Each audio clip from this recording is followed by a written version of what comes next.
Hürmetli vatandaşlar, leksiyamızın ikinci mavzusu bunda.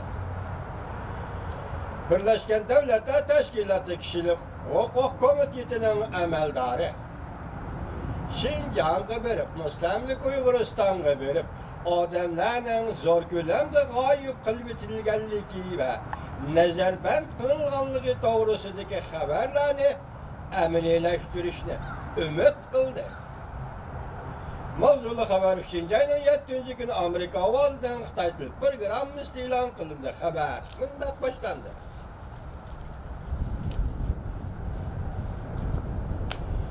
Birleşken Devletler Teşkilatı Kişilik Hukuk İşleri Yukarı Derecelik Əməldarı Bacilet Hanım haftanın 3. günü yani 6. günü mındaq görsetti.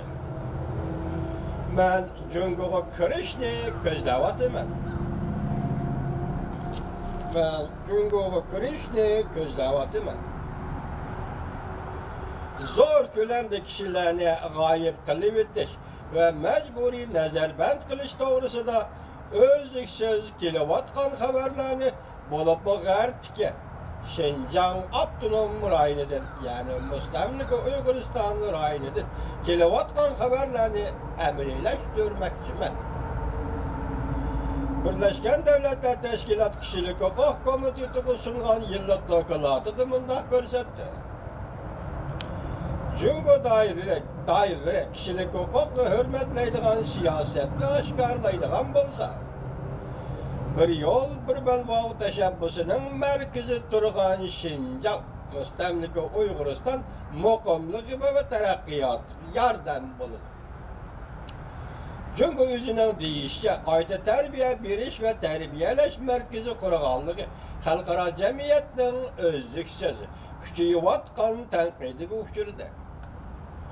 Kişilik hukuk faaliyetçileri bu merkezde zor gülemlik yığıp eliş yılla göre tahminen 1 milyondan artık Uygur ve başka Müslüman milletler nezarband kılındığı da görüştü.